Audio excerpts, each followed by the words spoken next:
Next, we have a session by Ms. Nancy Nouaimeh.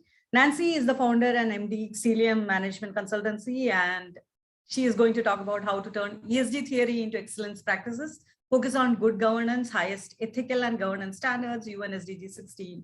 Over to you, Nancy, for your session.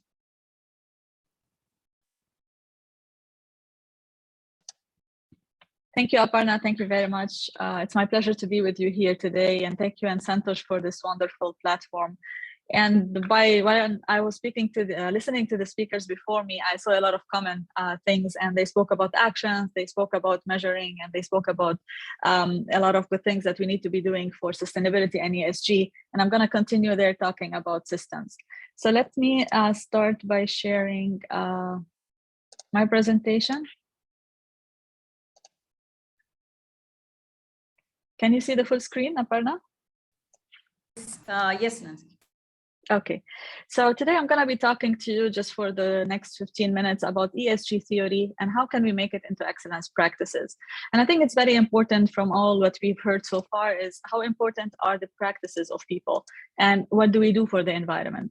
So I'm going to tackle it from a business perspective, from sustainability of the processes, the systems we have in place, and how these are usually the results of three components. When companies focus on excellence, and it's not only companies, it's us individuals as founders, as people who work together, work in teams, we need to be having that focus on excellence to be able to do things right and sustain what we're doing. And it's also about the diligent leadership and about good governance. I'm going to be tackling these three from a different perspective. Now, I know a lot of companies, a lot of individuals have a lot of initiatives, a lot of things they are doing. When the SDGs started, people started mapping it to what they're doing and added some initiatives here and there, women empowerment, looking at planting trees, looking at different things which they can impact in a way or in another. But to be able to sustain all what we're doing in the future, we need to have sustainable systems in place. And I think that's why I've chosen this SDG 16 to be talking to you about today. Now I'm going to look at it from, I'm a mom of 2 adolescent kids. They're going to be in the workforce in a couple of years from now. And I always look at what makes the Gen Z people different from others, this generation, what makes it different, what makes it unique. And we know all that the aspirations of Gen Z are very high. They look at value-driven businesses. They want to really connect themselves with companies who are good. They are known to be good to the environment, good to people, companies who really have value that drives their businesses. They want secure and stable jobs. After the pandemic, after the crisis that we've had the last century, Gen Z, they are really aware how important is it to have that stability in their life, and they want to be happy, like all of us. They are really aspiring for that stability, for that happiness. They want fast track to success. They know their potential. They know that the virtual and the exposure to that they have to all what is out in the world is making them strong.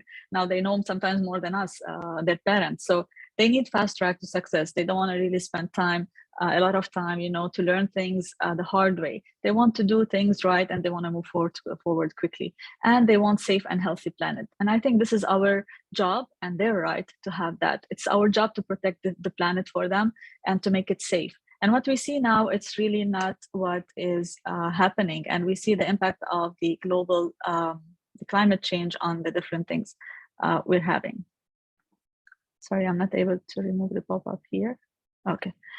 So the important thing about Gen Z is that they also bring fresh perspective to the work. They come up with good ideas, innovative ideas. They are the one who really guide us sometimes into how to do things.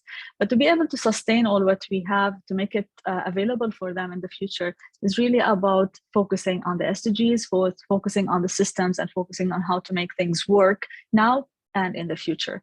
And if you look at the SDG 16, it talks about promoting peaceful and inclusive societies for sustainable development, provide access to justice for all, and then build effective, accountable, and inclusive institutions at all levels. And I think one of the speakers before me spoke about this. So I'm not going to really spend a lot of time on this, but I think it's really about sustainability. And when we talk about sustainability, we know that there are 3 elements: social, economic, and environment.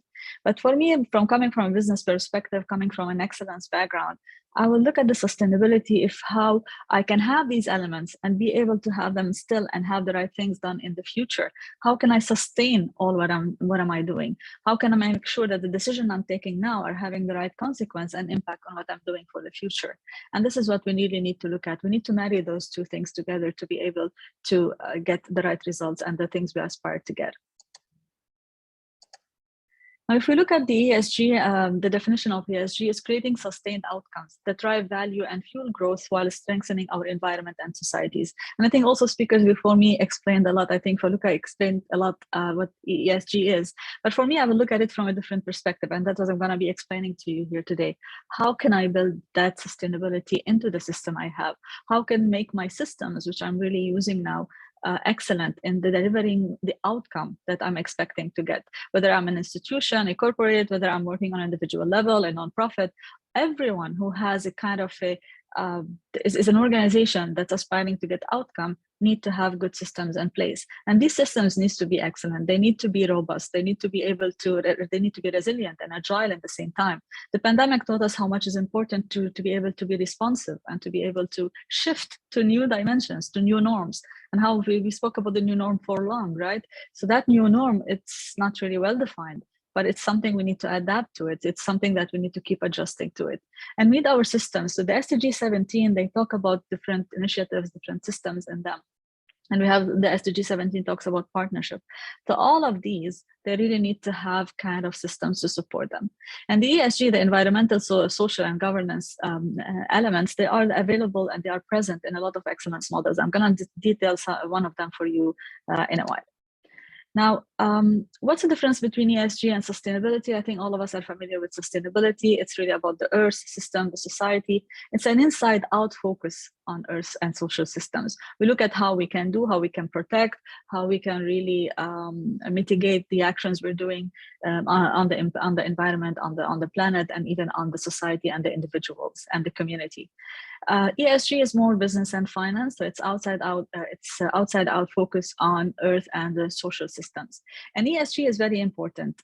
It's very important, became very important for investors who they really want to know where they are spending their money, for what they are spending for money, for shareholders, for employees, for everyone who's connected with an organization is looking to understand that ESG, that the focus that the company is focusing on. And it's really became a trend that everybody is trying to understand, but that's why I put it's moving from a theory to practices. And we really need to understand how to put it in practice. As founders, it's very important for us. Now, you will see different organizations have different focus. And what I'm trying to say is not that what we're doing as initiatives is not important. It's really important. But it will be better. It will give us a better outcome if it has a stronger foundation. Now, how do we do that? Excellence works everywhere. It works in any organization. If you look at nonprofit, you can really have excellence built in their DNA, in the way the people are doing their work, in the way they behave. So we can really have excellence everywhere. And we reach excellence, usually we say, by seeking perfection. We're never going to reach perfection. But when we try to continuously improve and reach somewhere which is a level higher, a higher level, we can really keep improving and gradually attaining something which are higher levels, and we can maybe one day attain excellence. The focus here is not really about excellence, but I tie excellence to the sustainability of results and be able to continue doing what we're doing, to continue to excel in what we're doing, to continue to provide that value and make sure that we are doing the right thing. From the excellence perspective and from continuous improvement, I usually focus on two things. I like what Dr. Hind spoke about measurement, and Dr. Deming, he spoke a lot about you cannot manage what you don't measure also. But he also gave us this wheel of PDCA, wheel of continuous improvement, which a plan, do, check, act. So plan something, do it, check if what you've done is right, and it suits the purpose you wanted to achieve, and correct if there's a need. And we keep doing that. So for everything we do, if we have that practice in it, it will help us really improve on the sustainability of the results we have. On the left side, you can see the business excellence model. One of the models, all models have an element of social commitment, societal commitment, perception of the society, sustainability. All of them have really understood with time that it has to be part of their models. Otherwise, the model won't be really relevant. Now, I'm going to talk quickly about some practices to give you some good practices, how you can really have ESG and sustainability within your organization, how you can really build that foundation. So initially, I spoke about diligent leadership. So it really starts with the leadership. It starts with the senior management, how they really live that role model, what commitment they have within the organization, what messages they pass out to their people, how do they engage with everyone in the society, inside the organization, with their, and how do they really have they give direction to the company towards sustainability and ESG elements. So it really starts with the leadership. If we continue to the good governance, there are a few things here on the slide. So it's really about putting a system also for governance. That's why I call it good governance. Governance is how we do things in the organization, right? What are our values? What are the things we want to focus on? What are the things we allow? What are the things which are not allowed? What's the ethics behind the things we are doing? So we put a lot of things in place. We put code of conducts. We put things that really help us understand how to do things. But it's really a little bit beyond that. So we really need to identify the governance responsibility that the organization has to have. We need to put a system in place to help us meet legal, financial, ethical, and reporting obligations. A lot of companies, they report publicly their results. That's great. They need to have system to allow them to have accurate reporting. They use standards. They use a standard reporting mechanism for this. So you need to have that system that helps you get good governance in place. And once you have that, you need to be able to communicate it. You need to be able to share what you are doing with everyone. And you need to be able to get feedback out of everyone to incorporate into what you're doing. So you need to have good processes in place at all levels in the organization. And governance, it starts on the top, absolutely. It's really by the management, senior management, but there are certain elements of it that goes down to everyone in the organization. The value of an organization has to be practiced by everyone. It's not just for the senior management, it's from the smallest to the highest level in the organization. So it's really something that needs to have a system to transfer that information to everyone and make everyone practice those values.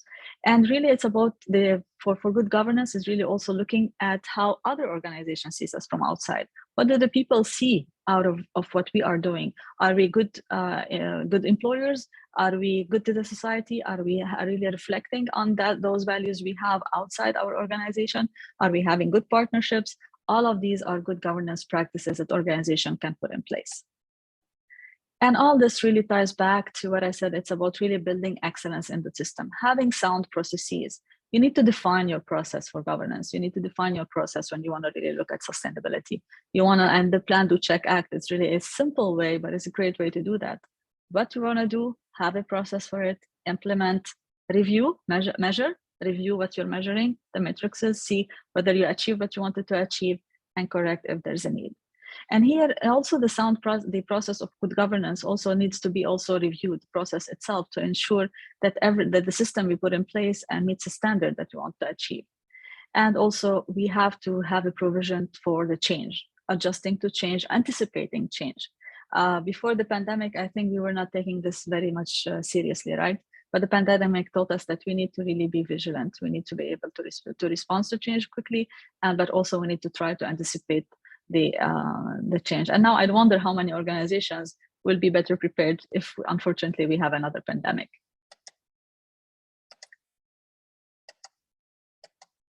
Okay. So one of the things which I added in addition to my focus areas is the resource management. I think we're talking sustainability today, we're talking environment. So we can't really not focus on resource management within our organization. Minimize the adverse impact of products and services. So we really need to look at all what we're doing, even the people. If I'm a company who's heavy on logistics, I need to look at my fleet. So we really need to look at how we are utilizing resources and what impact we have on the planet and on the society and the community. So here I really recommend standards. There are a lot of standards that really have very good elements in that could benefit the organization, put good practices in place, and especially in terms of compliance. So there's a lot of things out there which you could benefit from and really try to do within your organization.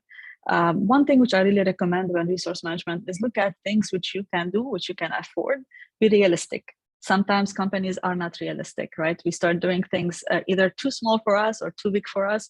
We need to really choose what's convenient for us. And as a founder, I really recommend other companies to really focus on what's relevant to them, meaningful to them, It's not about copy paste. Systems should be built tailor-made to an organization. And of course, provide access for all stakeholders to relevant knowledge and information. We say knowledge is power, right? So we need everyone to be aware of this. Awareness, communication, we can never do enough of those. So it's very important, I think, for alignment to have everyone understand what you're working on, what you are trying to achieve. So just before I close, I would like to share with you that the outcome of having good governance in place, good systems, good processes, to look at ESG, to look at sustainability are really a lot. And just put here some of them, which are really the very obvious ones: improve reputation of an organization for its people, for the society, for everyone who's interacting with it, for its clients.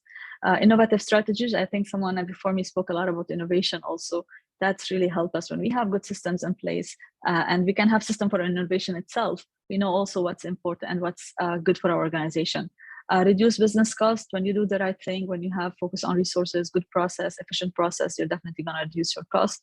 Maximize shareholders' return on investment, attract new clients. All of these are outcomes of having good governance and good processes in place and good systems.